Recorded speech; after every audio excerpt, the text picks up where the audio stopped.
Hey everybody, this is Don with the vlog of many things. With me are the gentlemen. The panel? The panel. All right. The panelist. Well, listen, I'll introduce everybody. Yes, Don.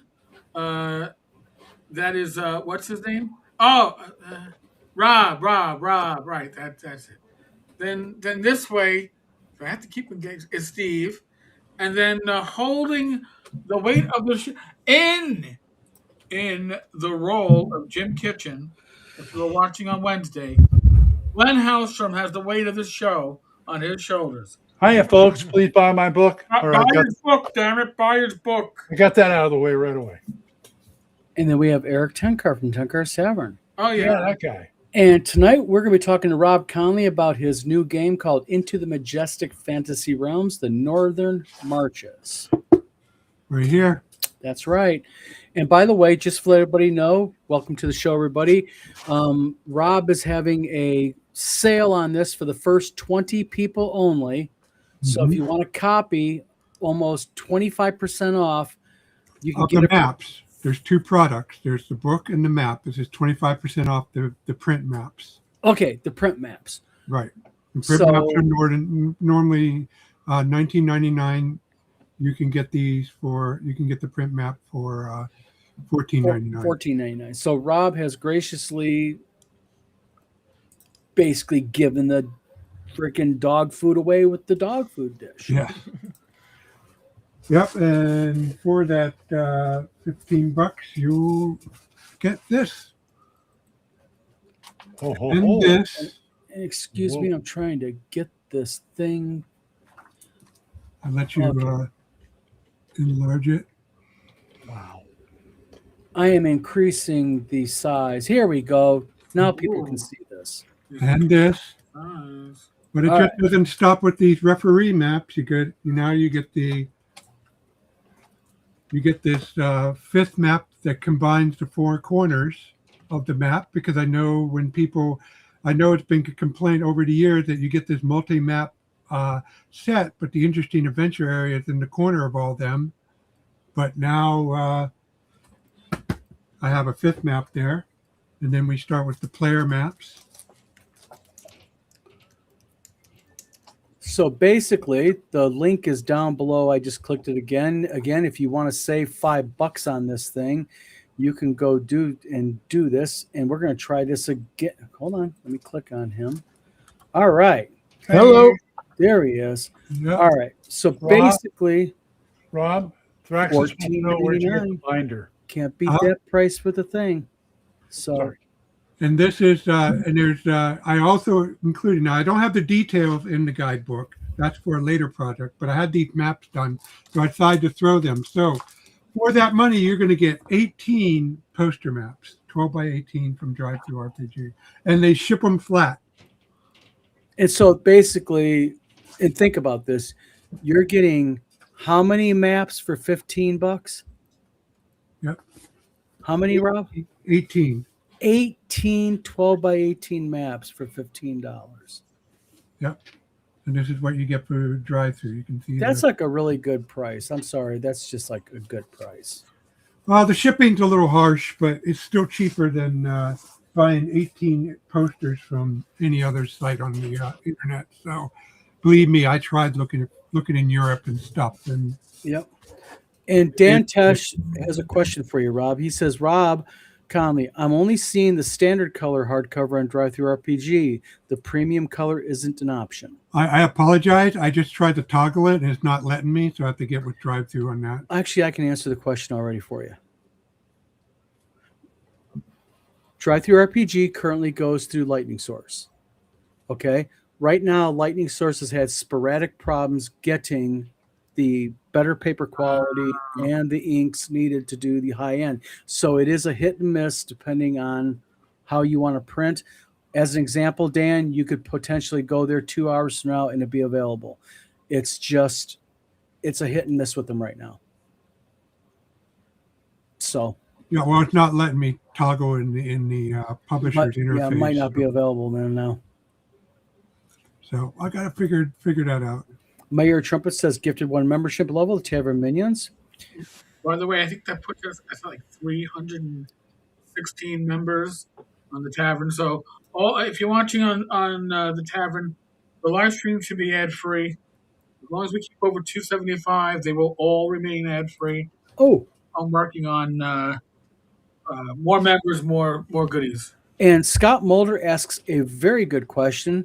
Rob, what system is your product designed for within D&D?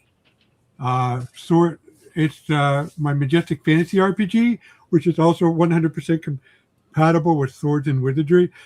So the Majestic Fantasy RPG and Swords and Wizardry. But Okay. let Let me ask you this question. If I'm an AD&D kind of guy, which I am, and I wanted to use your product for my game, could I do it with a relatively minor bit of adapting? It's not even minor. It's like no problem. Okay, adapting. so it's like even Don could do it, right? Yeah.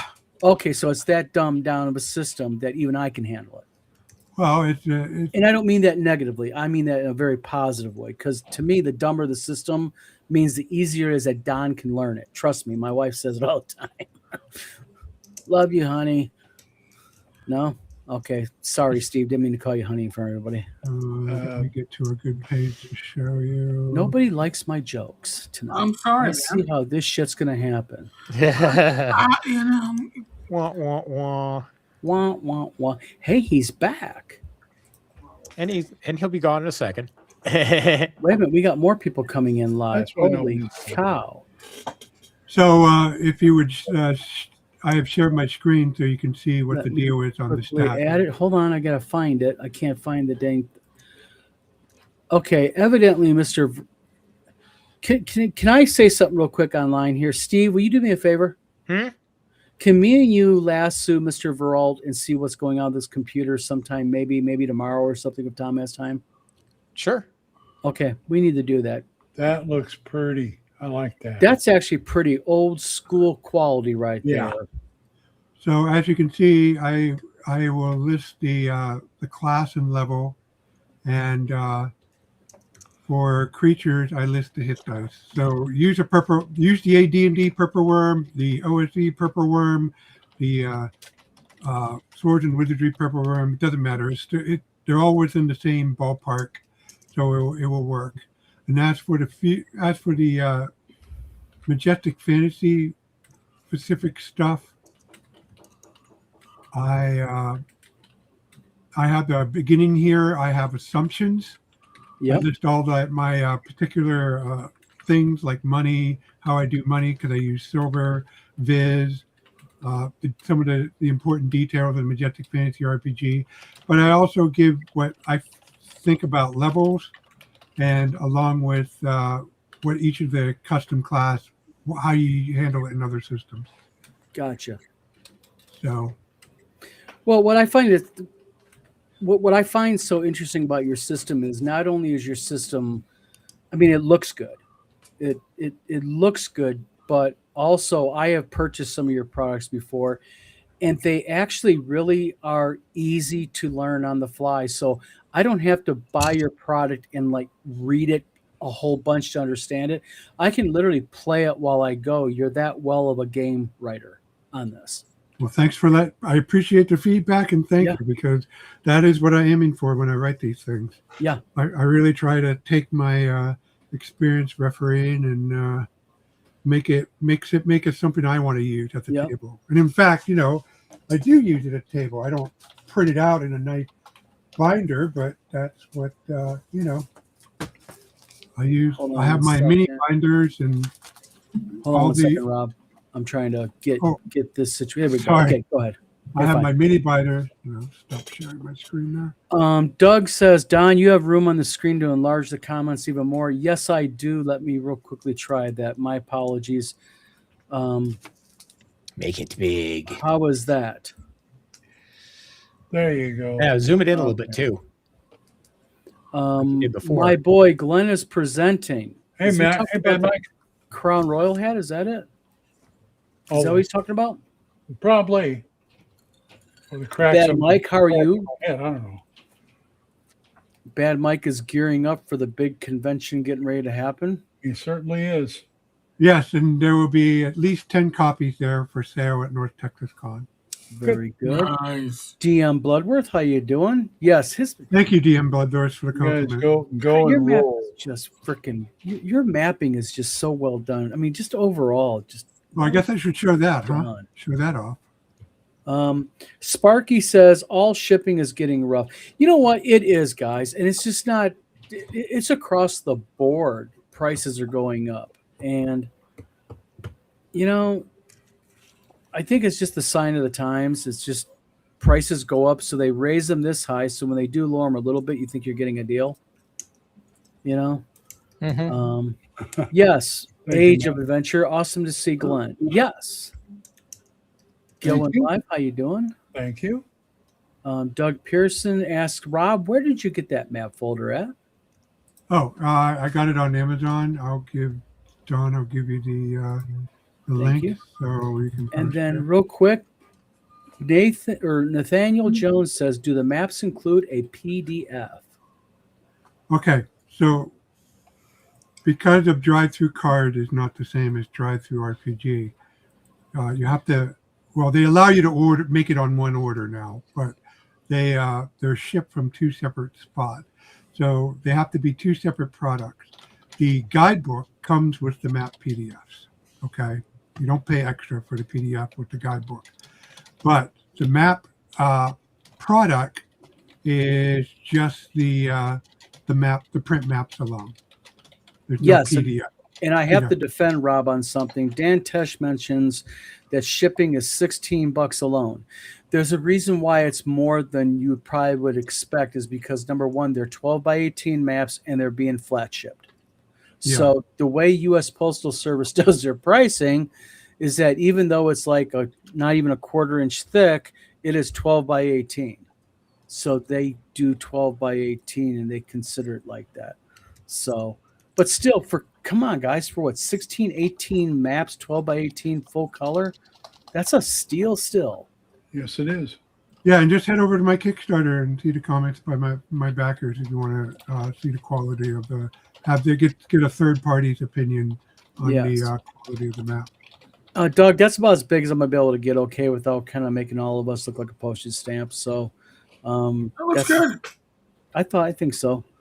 I can read it. Fugly says there are jokes. There's always jokes on the thing.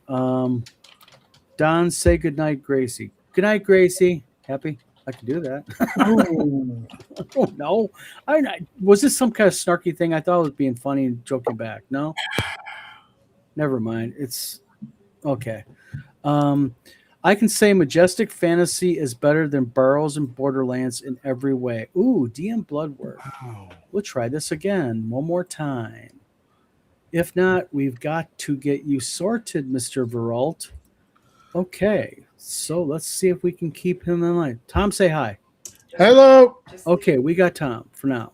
All right, but DM Bloodworth gave you the ultimate compliment, and that is that Not only that, he has a 5-part review Yeah, going I up mean- on his channel. Really? is like Wow. So thank you, DM Bloodworth. And yes, we have to get together for an interview on a live stream or whatever on your Yes. channel. Scott Mulder says, also for the community, Drive-Thru RPG has the scan pod for BX Basic Rules back in print again. While I don't want to give WotC my money, $14 is better than $125 for my vintage on eBay. Yeah, I would definitely say grab that while you can. That's an awesome, awesome deal for Yep, them to do yep. that. And it's perfect bound too. Mhm. How Can't polite. beat that. Hold on. Bad Mike says buy Glenn's book. Exactly. Buy Glenn's book. Oh, by the way, Glenn, while we Yo. got you on camera, Rob, not trying to ignore you, but we had a man had No. brain surgery here today. Well, not today, the other day. Glenn, how are you feeling overall, my friend? I am feeling better, although we Good. haven't started the chemo yet. That's getting on there next. this That's next always week. fun. Got to go in Monday to get it lined up and everything, and Thursday to figure out what we're doing, and then we're going. Gotcha. And pretty soon, I will not have any hair like you. How dare you? This is sexy. Ask my wife. Yeah, but All right, we're gonna try this one more time. Hey, If you can't get in here and stay in here, we gotta till we say goodnight. If you get booted again tomorrow, we will sit down and help you, Mr. World. Deep breath. Well, we're troubleshooting with AI, trying to troubleshoot. I think AI is making it worse, but we'll see. We'll find out. So basically, Mr. Pearson says, and he says right here, he says, thanks for enlarging the comments, but it didn't help the font size. This is smaller than usual. I get it, but okay, Tom, no offense, bud, but we'll get it figured out tomorrow. DanTesch says shipping is rough, travel is rough. I went to book a rental car for CNYKCon today, and it was $600 for the cheapest option. Insane. May hitchhike from Syracuse, Utica. I'll give free rides in my car just for gas. I think it's going to run about $40 a trip back and forth to the hotel. Oh, you get free rides anyway. Oh, Yes, I do. Now Glenn. that's Yes, how I to tell do. That's how to tell a joke, Don. That's right. it's all in the timing. You really segued into that, Glenn. You know what? You are on top of your game again. Glad to see you back. Decado 1628, how you doing? Bad Mike says, for those who don't know, shipping has gone up every year since 2006 and twice a year since 2020. Literally $1 more a package since Saturday. Isn't that crazy, Bad Mike? I would blame it on the government, but it is the government's fault. And government. I order a lot from Trollord Games. They ship through USPS and it hurts, and they're literally 2 hours down the road from me. Yes. Shipping has hurt an awful lot. I just shipped an R2D2 to France, and shipping on it alone was $900. Whoa. Really?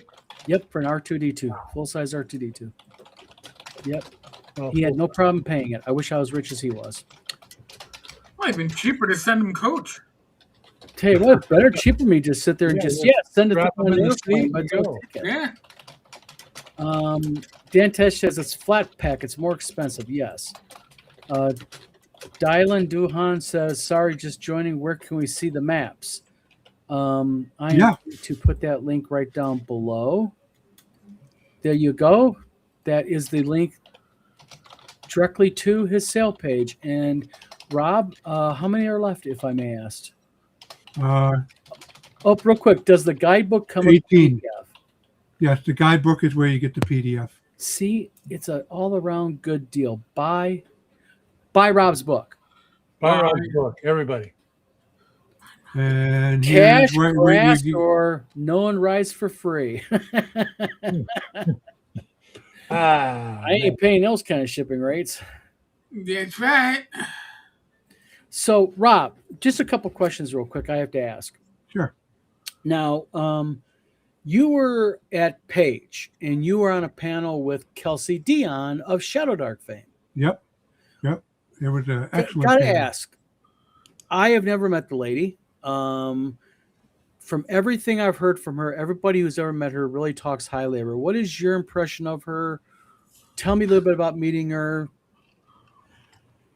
It was actually, I respect her a lot as a designer and as a publisher, and and I don't want to geek out. You know how we all are. We're geeks, so you know how we are when we meet our favorite actors and stuff. When we heard the stories about, being stupid or something, so I was really, really worried about not embarrassing myself. But the first thing she does is says, "Oh my God, it's you, Rob Conley. I'm so pleased to meet you." And I love Black Mark. James Mishler really told me to look at your stuff, and they helped. And I was just gobsmacked. Rob, you're famous. I'll tell you what. Yes. I'm not joking. It took everything from me not to fly in your arms when I met you at the first VisionCon. Well, Caught him on that one, didn't I, guys? I just tried to do work. Stuttering and everything. So anyway, we wind up signing each other's books, and it was awesome. She got a copy of Black Marsh, and when I was jealous of everybody opening their premium edition of Shadow Dark, I bought a copy myself, and I made sure I had it at Page. And real quick, just to say something, just want to interrupt here. Don't mean to, but DM Knight 8247 says he is a first-time viewer here for the record. Well, congratulations. We apologize right now for the emotional trauma you're about to receive. That's correct. But she signed it and had a nice message Nice. in it.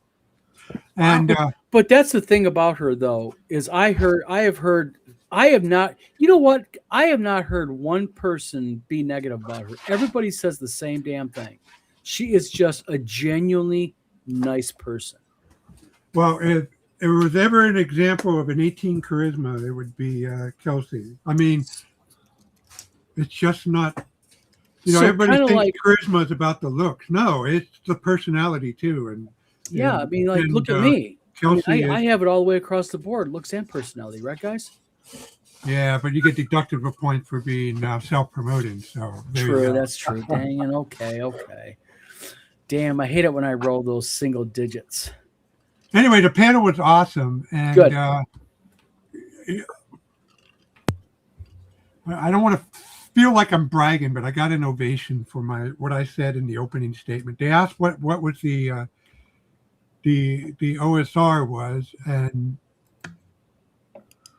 everybody gave good answers, but they all focused on play styles, plain order edition, and what I focused on was the OSR is what we make it out to be. We have the original edition as a foundation. They are the central star of our solar system, and all of our projects orbit around it. Some close in, like OSE and Osric, and some a little further out, like my Majestic Fantasy, Dragonheart. And I don't mean this snarky to you, okay? And don't take it this way. And I am being very serious when I say this, and it's no joke behind it. What you just said here is just demonstrative also of you and the kind of person you are, is that you are really humble in that you feel like you're bragging, but you're not. It's just, when you get a kudo like that, especially from the OSR crowd, who is known to be a little bit on the hardcore side, and you get that reaction, that's something to brag about. You deserve it. Yeah, I mean, I know, but it's like the old Roman saying: there's a reason why they have the guy in the chariot whispering in the triumpher's ear. So very true. But I mean, I'll give you props. Also, you did introduce me to my mistress, the ET8550. Yeah, I saw that and I saw the price. I was going to get that bad boy or bad lady, whatever, and it served me well. I still haven't gone through my first set of refills. That's just awesome value. So anyway, but what I think it really struck to the audience, and based on the feedback I got off it, I didn't focus on what I focused on the logistics, because thanks to open content, thanks to print on demand, yes, thanks to the internet and the PDF sales, and thanks to the logistics, the OSR is all what the panel said it was, because we can do all what the panel said. And this is the critical point. We can do it in the time that we have for a hobby. We can try to make a living at it, and some do, and more power to them. But you don't have to, and you can do it at whatever level you want. If you only come out with a book every 2 years, it can work. You come out, if you go Game Busters and try to make a living, come out a book every 6 months, and you do your best work, that can work too. But that's the magic of technology these days. I mean, think about this. I mean, just anybody can go and publish their work, and it looks good. I mean, the technology's there for even a layman who doesn't know anything about layout and such to be able to have somewhat of a quality layout done. So they're getting, I kind of equate it to the average person who's never done any kind of publishing, is new to it, doesn't jack shit about layout or anything. They're doing the equivalent kind of quality work that TSR did in the early 70s. Yeah, and to be clear, this is not AI stuff. This is stuff what happened before AI. Yeah, they're asking for links to my stuff, and because it's 2 products, so I I posted the link to my blog post, which summarizes everything. Okay. So Hold on. Let me copy that and I'll put it in the comments for you, Rob. Okay. thank you. Sorry about that. No, it's all right. I just noted the question by. Real quick, I'm getting ready to post. This is actually to Rob's Bat in the Attic Games at Blogspot, which has all the applicable links, right, Rob? Yes. Yes. Okay, so that's going to go right here, guys. I'm going to periodically post that throughout the chat because we're liable to kind of dig through the chat. And I'm sorry, guys. There's a glitch with the premium copy that I'll have to sort out. Yes. Drive through. But Rob is given a 75% discount if you buy the normal. No. Buy the maps when you buy the print maps. Okay. Don, can you drop the link for his maps in the private chat so I can copy it over to Rumble? Yes. Hold on one quick second. I will do that real quick. One moment, please. Now, I will say the downside of our situation with the OSR is if you're really good at writing and all you're good at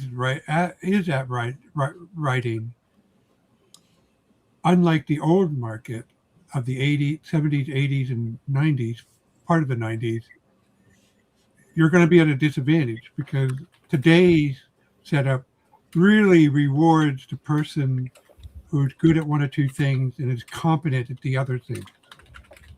Because, you know, it's just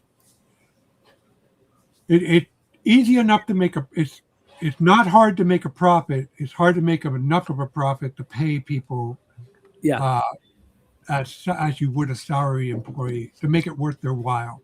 Yeah, and Mulder real quickly asked a question about the link down below, myfriendspot.com. Myfriendspot.com is a social media website that we developed. We ran it. We were running it in beta before because we were kind of testing it out. We ran into a lot of issues, so we got those fixed. It's actually been live now for a while. People have been testing it out. We actually have one person was a beta tester for Discord when they first came out. They've been running through the ringer. Steve is in the back end of it, knows about it. So basically, it's a social media website. We don't sell your data. We're not trying to be another Facebook, but you don't have to worry about any tracking cookies or nothing like that. And we're doing things that Facebook does not. Like pretty soon, you're going to be able to have your own blog in there. You're going to be able to put, your own web form in there if you want, whatever you want. So it's myfriendspot.com. Check it out. Join it. Other than that, sorry, Rob, go ahead. So Mulder was part of the original beta. He was actually doing part of the original testing on it. So anyway, the panel, and after I said that, and I don't know, the panel just became something different. We really had a really good discussion. I suggest everybody go over to the what's the high point? What was the high point in the panel for you?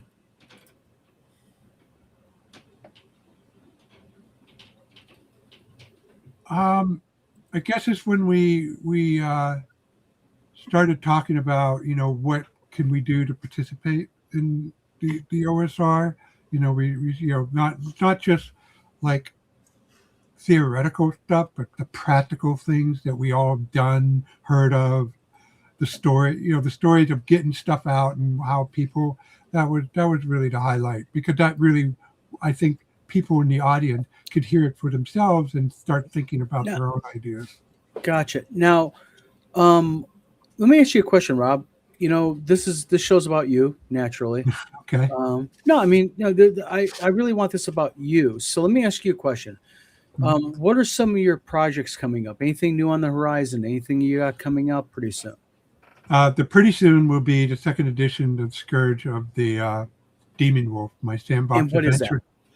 Well, it's I could show you. Hold on.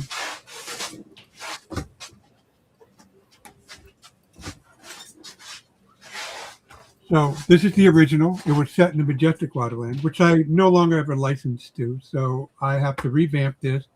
And Licenses, schmicenses. We just pirate this shit. No? Okay. I will not comment on that. I am being watched, so I am mindful of that. Ooh. But what needs to be revised, this part, just a few sentences here and there. It works, it will work. In fact, in the Northern Marches, it's set in the new place for this is in the Northern Marches, and if you go there, you'll see allusions to this adventure. So, but what really needs to be changed is this part where I have a little mini sandbox, and because that was set in the majestic waterland. So I'm going to take a slice of the region where it's out of the Northern Marches and substitute that section. And since I've already had the writing and editing for done, it's just a matter of formatting it, doing the layout again. I got kind of a couple questions for you. It's kind of a twofold question. Sure. Number one, have you ever received any input from Darlene about any of your work? Maybe map making or anything like that, or anything? Good question. I talked to her at WizardCon. She seems to like it, but you remember when I told you that we're geeks and we got to be on our best behavior when meeting our idols? Well, it was a polite conversation. She doesn't really know me, so I didn't want to. And Darlene is class. She's a classy gal, 100%. I did buy her comic. I forget. I keep forgetting. Coloring book. Yeah, because it was I liked the comic back in the day. I liked her art, and I read it and I enjoyed it, and it was good. And I wanted that copy, not just to support Darlene, but because I really wanted to see where the story went. And I got to show her the digital Greyhawk map I did. Nice. And give her a small copy of it. And real quick, DanTesch says Irish redhead. Let me explain something to you. My second oldest is an Irish redhead. And trust me, every rumor of temperament and hot temper is 100% true. Well, my wife is Irish and French and Swedish, so God bless your soul. I'm having it come in from all directions. So So she's great. So let me guys, I'm not the only one asking questions here. Hint, hint, and hint. Okay, I'm trying to hold the show up on my shoulders here. Believe me, I'm doing you a favor by staying quiet. Oh, I thought you were sleeping, Glenn. No, I'm okay. For you guys. Okay, just wondered. So, Rob, let me ask you this question. Mm-hmm. And this is kind of like a plug for other people, but I'll just come about. Everybody in this little circle we have here, and a lot of the people in comments like Death Angel Shadow and other people, they do their own writing. They publish their own works. They develop games at varying levels. What would you say is one of your top one or two biggest influences on your game design as far as a fellow creator, big or small? Who really had that impact on you, whether it be old guy like you are now or a young guy like I am now? Oh, come on, you guys. Well, my joke. biggest friend, help is my friend Tim Shorts of Gothridge Manor. Yeah, Okay. He's been doing writing since high school, and so back in the early 2000s when the D20 thing boom hit, we thought we'd try to make a go at it. So we did these. We thought, okay, this time we can actually see how we can take advantage, because the normal writing process of getting known, you have to publish a magazine, you have to get somebody's attention, and it's not an easy process and not a certain process. But with the D20 boom, we could see a path where we don't have to bow to anybody, so to speak. Mm-hmm. But we had to practice, so because we only wrote for ourselves. So we did, and that really, really helped. And he's the one who really hammered on me the importance of being terse, clear, and concise. And that really helped me with my project. Did you just say terse, clear, and concise? Yeah. I am not joking. You echoed Tim Kask's words. That was one of Tim's big things to say. Well, he's an editor at heart, so yes, he was. It's not surprising. And but actually, Gygax, not so much his D&D work, but how he wrote Greyhawk with his backstory and history. Mm-hmm. that made an impression on my 15-year-old self when I got it in 1980. But he was a real technical writer too, though. If you notice about Gary, he was really historical. Like I think like I've heard a lot of people criticize him because he got in such detail, but it's like, no, you have to understand he was a real huge historical warfare buff. So that bled over into his game design. All those war, the guys who played the war games was Yeah. Yeah, and actually, my this is probably going to be a 2027 project. I'm going to do a gazetter of the Majestic Fantasy Realm, where I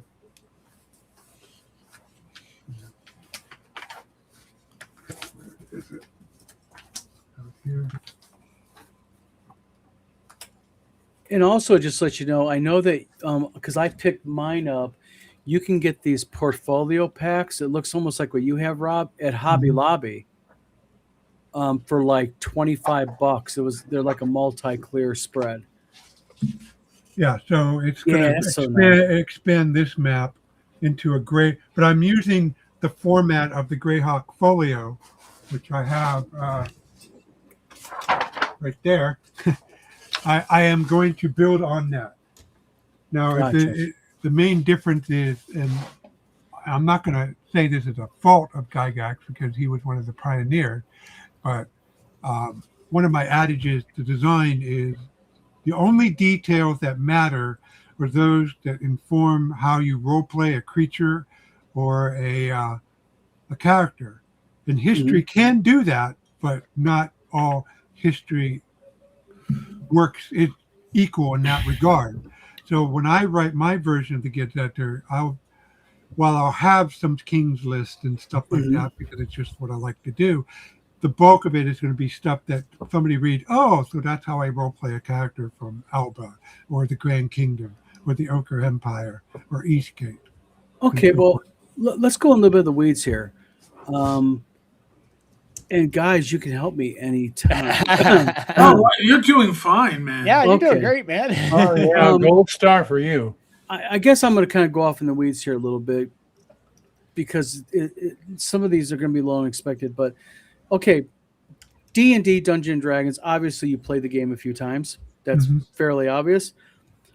When you look at the what is your favorite edition of D&D? First of all, just real quick. My Majestic Fantasy RPG. No, you can't cheat. What is your favorite D&D edition of the game itself? Yes, we all love our own. If I had to use rules as written, Yes. I guess it would be AD&D 1E. Okay.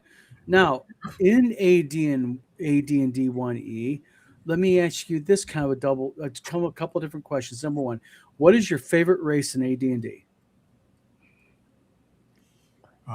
It's a toss-up between human and elf. Okay. Why? Well, most of my... So when I play, I do the voices and stuff like that. Uh-huh. I could talk like a Scotsman if I like, or play Bo the Fighting Man and, have a real deep Southern accent, kind of like that. And I really get into character. Okay. And as a player, I have to admit my favorite form of role-playing, and everybody shut up about this, is LARPing. Okay. Where's my bingo card, damn it? Do you like it? Then it's your game. But yes, with LARP, I get into character, I role-play the part, I act as the character, and I do that. I still do that. I do that with tabletop. So I have a lot of human personality, but of the non-human races, I get how to role-play the elves the most. Fair enough. So I'm fit.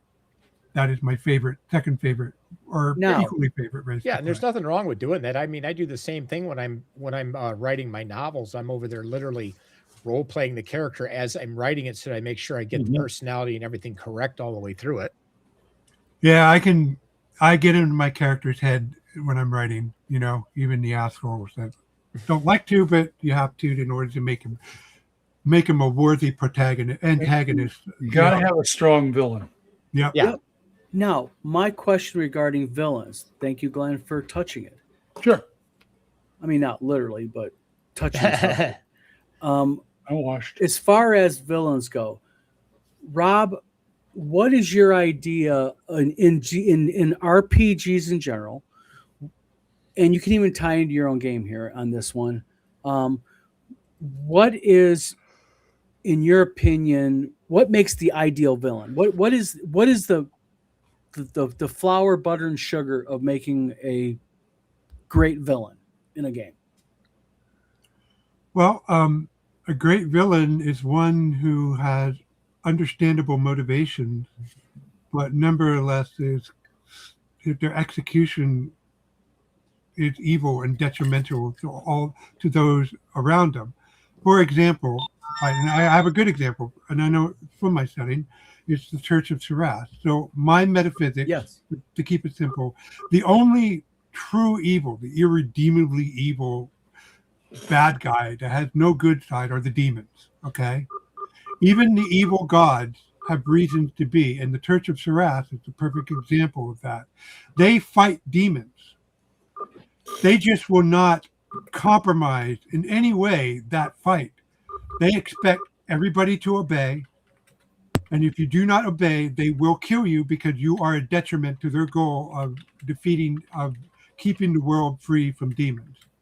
Okay. And they cause pain and suffering because they're so focused on that goal, on order, on discipline, in order to keep the world safe from demons, that they are almost as bad as the foe that they fight. Okay, so we'll take that idea. Let me ask you this question for our viewers. Taking demons out of it, what is your favorite monster in 1E AD&D?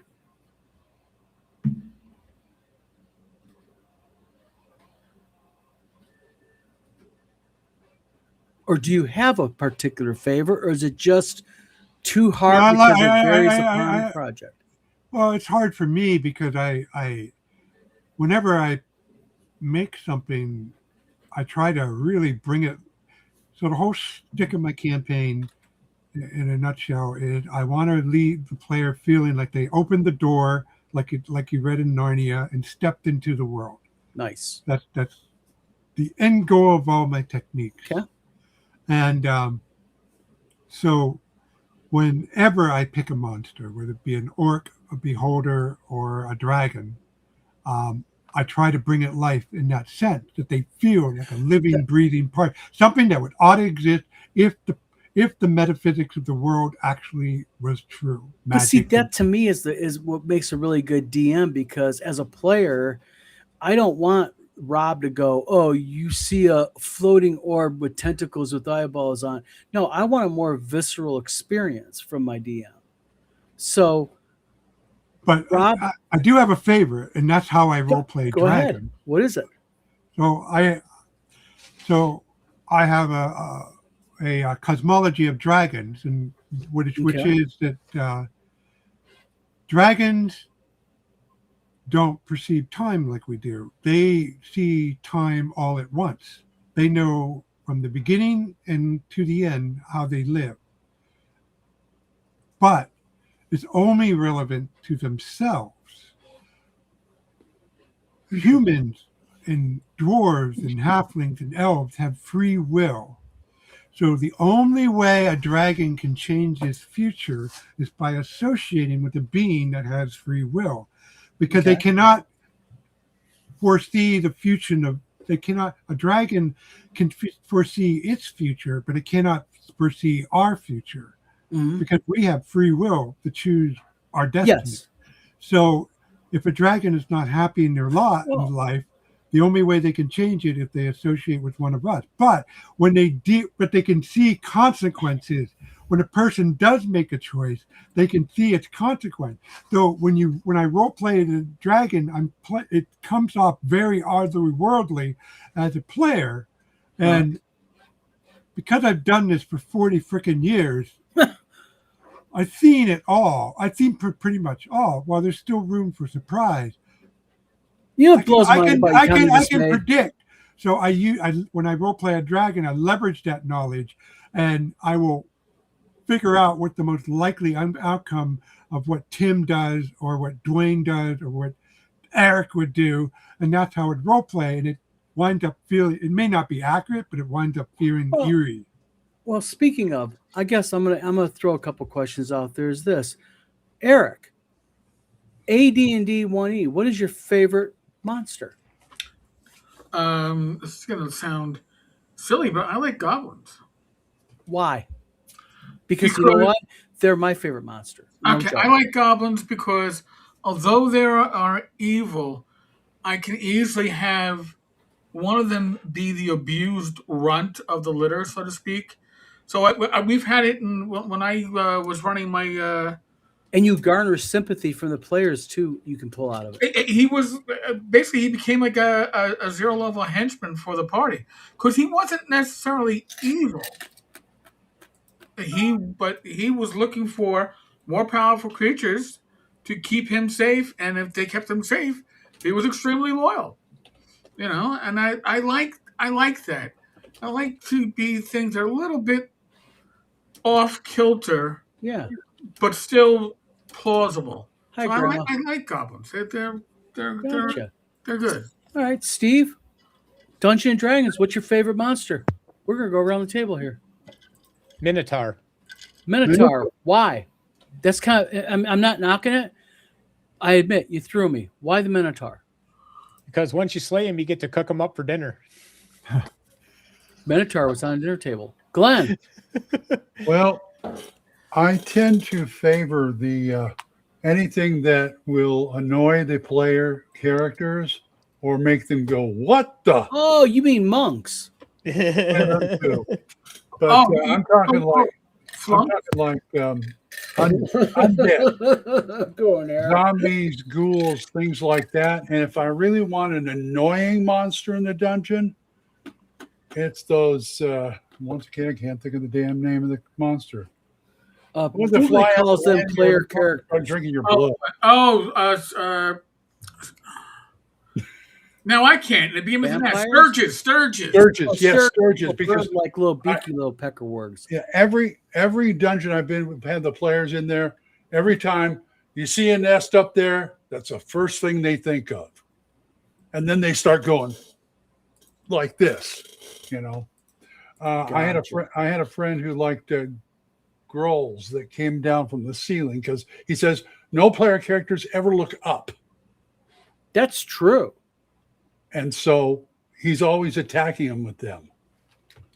Yeah, And, I tend to I kind of mix. I like goblins because, again, like Erik was pointing out, they're evil little bastards, but also you can actually get players, if you do it right, to feel sorry for one of them or two of them. Yeah.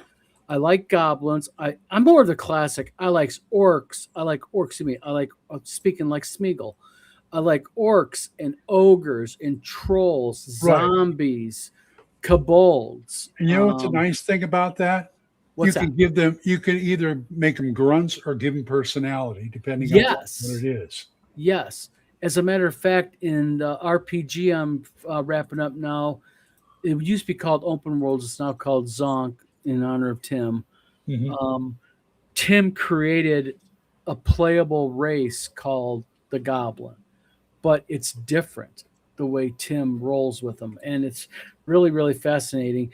Me and Tim actually had a little bit of a debate because I actually had the balls to tell Tim that there's no way you can make Goblin a good, solid, playable, race. You can't do it. And Tim proceeded to, within 5 minutes, school me on my wee bit of ignorance I displayed. And he was right. I was wrong. Imagine that. Wow. He was right. Incredible. Very, very, very good. But DM, the 8247 says, I really need to check out Adventures Dark and Deep. You guys mention it so much. Adventures Dark and Deep is a really good game. I believe that's written by some guy named Joe Block. Is that it? No? Which game? It's a joke, guys. I'm I'm I sorry. was smiling. See? You know what? When I try to make a nice, humble joke, Everybody doesn't get it, There's but if I'm no- a smart ass, no, everybody gets it. See, no, you know what you're doing? You're doing dad jokes. Sorry. All right, with a bunch of dads. Sorry. Okay, and we look at it, we evaluate the dad jokes, and your dad I jokes know. they're not making the evaluation cut. So I'm sorry. Draconians, I know, Dan. My apologies. Death Angel Shadow says, I need to get Greyhawk Grognard on my show sometime soon. Yes, you do. Joe Block is a really cool guy to interview also. He really is. And he's willing to pay good money if you talk good about him. Well, you know. No? Oh, never mind. I can't even joke tonight. Nobody likes my jokes. The only real problem I have with Adventures Dark and Deep is the phobia of psionics. I'm sorry, Stephen Fowler, DePhil. You know what? Well, what's the deal with Adventures Dark and Deep and psionics? I don't know, but I think the fact that I personally don't like psionics. I'm think with the man right there. absolutely a waste. Psionics is garbage rule writing, and you cannot knock 5e for power playing if you like psionics. Not allowed. Yep. Oh, someone grunted. Who was it? Who did it? Who did it? I just did a sigh. I didn't grunt. That's the cop sigh, right, Eric? Yeah, you know. You're getting ready to go to jail, buddy. You just don't freaking know it right now. No, Doug, I don't need a nap. I gotta go. I gotta go to my Discord after this. Oh shit! Eric has 7 minutes. Not yet. By the way, the Discord already has 6 people. They started the party without me. They are anxiously awaiting your return. Pretty good. They sure are. But psionics we'll get into later. That could be a show in itself. Oh, one piece of logistics here. Yes. Sorry, folks. I forgot that you need to turn the PDF on separate from the print. Not sure how that's possible. I'm going to be complaining about that from drive-through. But I turned on the PDFs. So you can get the PDFs now. Luckily, only 2 people ordered the print book, so I'm taking care of them right now. Oh, that was embarrassing. Oh, Eric, read group chat. Tom, I think, has figured out what the issue is. So we will test that out later. Not right now. We're almost done. Mishima76, welcome to the show. I agree. Carrion Crawler is an awesome little critter. It is. I also like the Rust Monster. Yes, I do. And the gift that always keeps on giving is the Tarrasque. Oh, yeah. So the Sturge, Shellback Bow says, the Sturge is a good one. Yes. It's basically a hooker-fied woodpecker on steroids. Steve Fowler says, no, but it's against the spirit of the game. I don't know what you're talking about, but it was something probably we talked about earlier and got lost track. Psionics. Fighting with work email while listening many colorful metaphors. Yes, ma'am. Very, very colorful metaphors. Ropers are cool too. Yes, they are. Doom from above. Yes. I love to hate rock grubs. Rock grubs are one of those cute little things that always just sneak up on you. So, Eric, real quick. Rob will continue to talk when Eric abandons us for other people, but we'll forgive him. Eric, real quick. What is your Discord speakeasy? Tell us real quick about it for those who want to get into it. It's just a voice/video hangout. Okay. Every Thursday after we do this live, or while the live is still going on. Okay. And we just talk. We talk about gaming. We talk about real life events. We talk about our resident Brit likes to talk about American sovereign citizens that he's watched on YouTube. So that's David Thompson. So we talk about anything. It's pretty much, as long as nobody's being offended, we're all good. And if somebody gets offended, we move on. And I have been in there a couple times, and rarely does anybody really get offended. No. And here's the thing, right? Like, I'm going to be real quick about this, but if you're on my Discord in the text chat, or if you're in the Facebook community or you're participating in my YouTube channel's comments or the posts, we keep things political free, social issue free, because the maturity level of social media, when it's all about typing, people drop from being adults to maybe being teens if you're lucky. So, and that's just a general observation. It's not everybody. It might not be you, but we keep those methods of communication free of real life issues and drama because we want to talk about games. And real interesting thing here, real quick, Rob. This is kind of have to do with shipping. Real quick, before Erik leaves, this is a proven fact. I showed pictures of it even. This is a U.S. Postal Service receipt. Okay? Oh, I've got many of those, yeah. Yeah, I Yep. got one of those too. Yep. Now, this is interesting. I had a guy on Sunday reach out to me, want his package fast. I said, tell you what I'll do. I'll take it to the post office personally tomorrow. So I took a photograph of the label and I sent it to him. And then I went to the post office. They scanned it and gave me the receipt, right? Everything's good. He messages me today, livid, because I lied to him because his tracker doesn't even show it's been scanned. It's been 3 days and it still shows not scanned, even though I have the receipt. I even posted photos of it side by side, and he still doesn't believe me.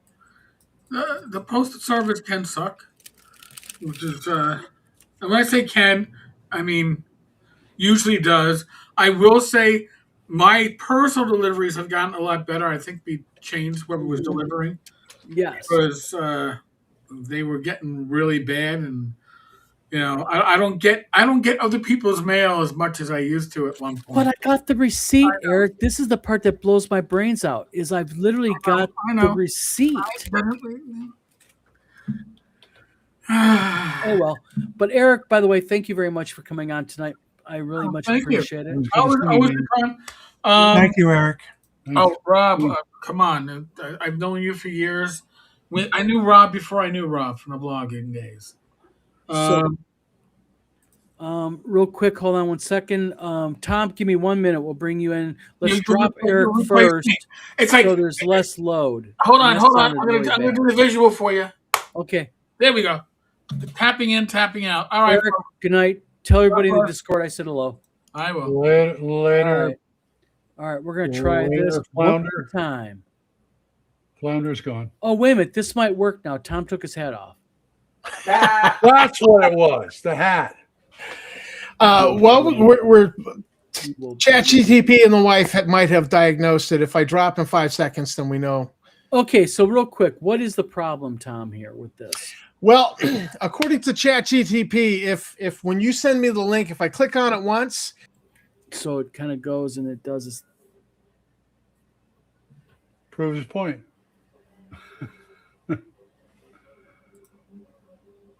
Tom, just to let you know, it wasn't the right fix. Yeah, it might just be the time of night. Might be his neighbor. Yeah. I think his neighbors are wanking off the YouPorn. Probably under in HD. Yep. So, Rob, kind of back to a little bit of the game chat here. I got a question for you about it, Tom. If this does not work, we just have to nix it because something ain't right here, my friend. yeah, it's because I've clicked on the link twice that you've sent me. Oh, okay. And so it thinks there's a ghost session going, and it goes, "Oh, you're the newest." No, get out of here. Okay, And never it mind. puts So me it's out, and basically that's the booting you problem. because it doesn't like the look of you and all that kind of stuff. Understood. Nope, that ain't it. All right. So, Rob, so you told us a little bit about your future projects coming up. Yeah. Are kind of a dumb question for you, and it's kind of more of a not technical, but maybe it is technical. Everybody has their favorite operating system, et cetera, et cetera. What do you use to lay out all these beautiful maps? CorelDRAW. It's CorelDRAW. Amen, brother. See, me and Rob have so much in common. CorelDRAW, love it. Do you do anything within Photoshop or Illustrator or InDesign? I use InDesign. Okay. All right. Now, real quick, it is April 30th. We are getting ready to hit May, the first part of May. What is your con schedule this year remaining? Where are you going? What's the event schedule for Rob leaving coming? Well, I'm going to the North Texas Con for the first time. So that'll be Excellent. exciting. I'll be running 3 games there: Scourge of the Demon Wolf, Deceit of the Russet Lord, and Nice. Domain of the Rat Lord, and all sandbox adventures. And then I'll be heading to ShireCon in September. Congratulations. We're with the con in October. Are you wanting to come to WizardCon in October? Yeah, if you have me. Okay. Absolutely, I'll have you. It's always a pleasure having you. I could have went any place with that. Fine, don't laugh, guys. Once again, I'm keeping my mouth shut. You know, trying to take this down the level of the sewer, nobody will let me. Fine, I'll be nice. Hey, we did it Tuesday. Come on. True, that's true. That made up for a whole year. So Rob, anything else you want to tell us about your game? Anything like that? Anything more or and such? Well, I mean, it's I think one of the largest sandbox settings out there with the 4, It 12 is. inch by 18 maps, and more than that, it has a dozen cultures, all kinds of groups to interact with, and it spans from it's a temperate desert, not it's like the Sahara, it's more like the Gobi Desert, but it's spans from desert to glaciers, and I think in an unusual thing it has an whole underwater realm associated with it. Underneath the gray the sea. So you actually have, I mean this seriously. I'm not being snarky here, because this is now getting really interesting to me. Now Don got booted. Come on back, Tom. He's gone. Oh, there he is. Are you freaking joking? Here I am. So it's actually the chat that got booted. So, you actually have not only the standard setting tropes, of course, but you have an underwater setting, if you will. Yes.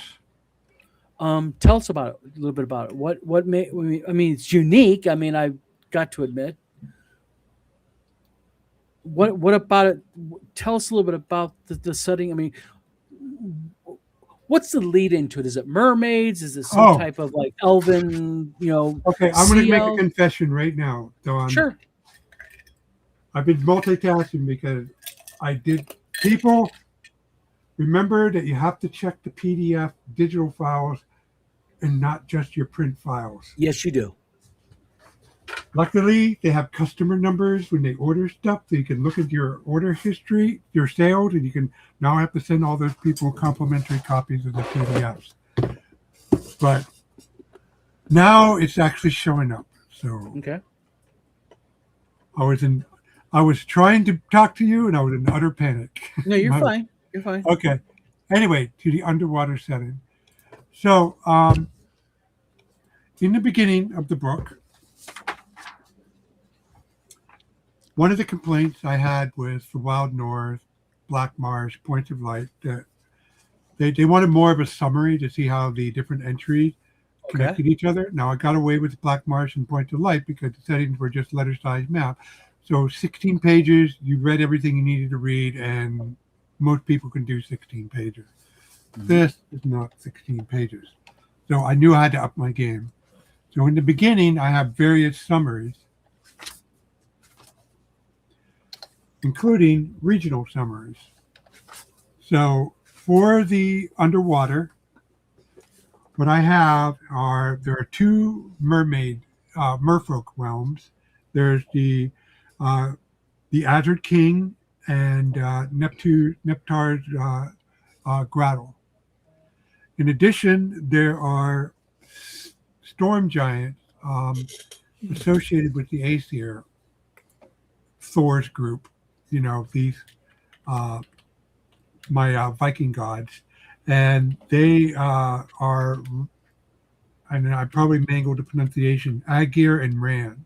And they have 9 daughters of the waves who also live in and about the Gray Sea region, although only 4 of them are present in these 4 maps.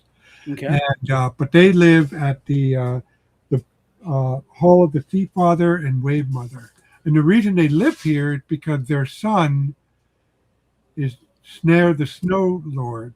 And during the early parts of the setting's history, his wife was out in the region now known as Norland, and she encountered the early Vikings. Well, the encounter didn't go well, and she got killed by them. And Snare vowed vengeance, so he caused the great glacier to grow and covered the entire wild north. And Thor decided to intervene and sent Aesir and Rand to corral their son, and eventually they succeeded and the Great Glacier retreated. But that they're there keeping watch while their son is who still lives in his icy spire on the Great Glacier, figuring out how to make the Great Glacier go and have his revenge on the Vikings. Nice. And then there are Sahugans, of course, sea devils. And finally, there's the Ring Island, which are a strange magical place, because one of the major events in my setting is the mountain that fell. Well, the Ring Islands were formed by a piece of the mountain that fell that calved off and impacted into the Gray Sea. And because it's rich in viz, it's like reality is distorted there. There are portals to the elemental planes, portals to the Fey realm, and the Sahugans are plotting to try to take it over and harvest the magic resources, harvest viz for themselves. And all of this is outlined, right here, and the individual entries are found in these books. And actually what I do, and just to show off this part of it, I have what I call registers, which are all the titles of the different locations in hex order. So I'm going to go down here, and I know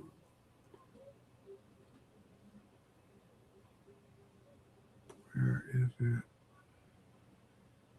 it? So I have here, pick an interesting one here. Keep of the Sea Devils, and on page 171. So I go to that. And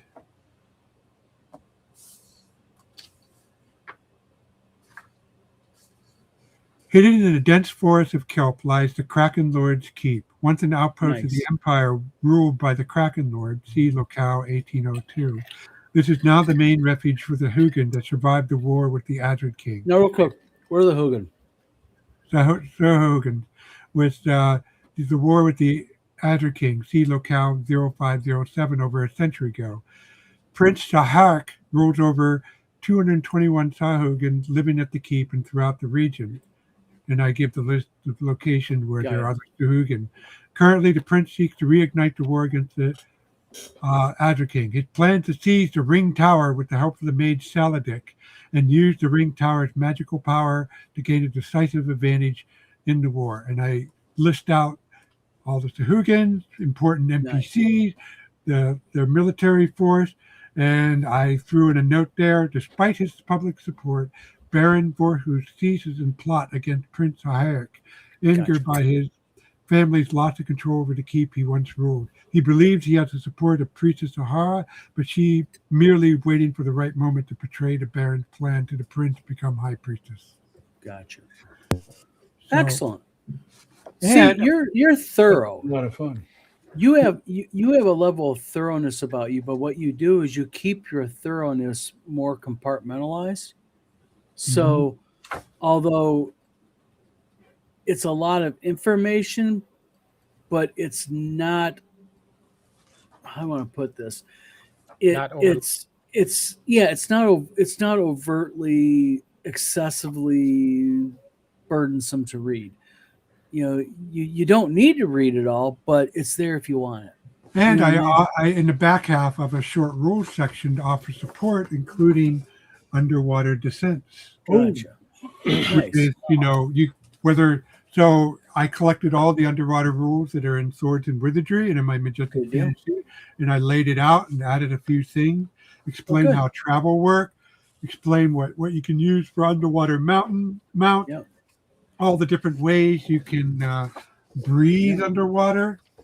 And I included a few magic items and how they're useful underwater. For example, a decanter of endless water can be used as a sort of a jet to make underwater travel faster. Nice. You just point it behind you, and the thrust will take you where you want at a good rate of speed.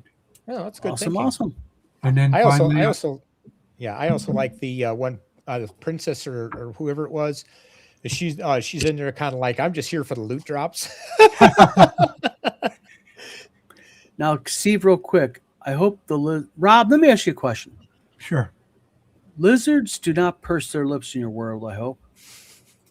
It's a joke between me and Steve. Steve got kind of a snarky review because his lizards purse his lips. Sin. All right. Sin. I'll have to get a kiss. Ding, ding, ding. But all right. Well, Rob, I'll tell you what. It is going on 9:15 here. Yep. I know that Mr. Lake has to get up like what? 10:30, 11 o'clock tomorrow morning late? I wish I could sleep that well. Yeah, tell me about it. But Rob, I think what we're going to do is we're going to wrap this up now. Okay. Thank you very much. Thank you for having me on. Yeah. Well, not only thank you for coming on, but also thank you for answering my mundane questions. I try to ask kind of a variety, but also most of all, thank you for giving the people a chance to purchase some of your work at a better price. That was really nice of you to do that. Not a problem. So it's very much appreciated. So remember, you got my PayPal address, 50%. Okay. So, but everyone, thank you for tuning in tonight. Everybody in chat, thank you very much. You guys have been great. Glenn, Steve, Rob, again, thank you. And Rob, especially thank you very much for spending a little bit of your Thursday night with us sexy men. Okay. See, he agreed I'm sexy. See? But Rob, seriously, thank you very much. Real quick, are you going any more lives anytime in the next week or so? Anything we need to watch out for? Anything on the No, not at this time. I mean, Erik is taking a sort of a sabbatical, so. Yep. Yeah. Erik is a little bit excessive on his live streams. You got to give the man the dedication. Kudos for that. Yep. So, but Glenn, you're doing well. I'm doing well. Sometime tomorrow I should be on to talk about a few things I need to talk about and straighten Awesome. Okay. And Steve, how's your dad doing overall? Doing well? Yeah, he's maintaining. Good deal. So everybody, thanks for tuning in tonight. Again, Rob, a sincere thank you very much for giving us your time. It was very much appreciated. Okay. Glad to see you're up and running. I'm glad the lightning bolt little holders are working fine. And Steve, thanks for coming on tonight. Erik, if you've seen Tom, feed your squirrels better. And, this is Don with the Vlog Many Things signing off, everybody. See you guys next Thursday. Buy Glenn's book, but also and Rob's. buy Rob. And read mine. Buy Rob and go to Steve's. So again, and also just as the last plug, because what the hell, I'm the host of the show. I'm going to plug this weekend, the new Wizard Tower Games website and web store is going live. There's a lot of cool things you're going to see, a lot of interesting things. So again, everybody, thanks for tuning in. Rob, thank you very much. And we will talk to you guys Good next night, folks. week.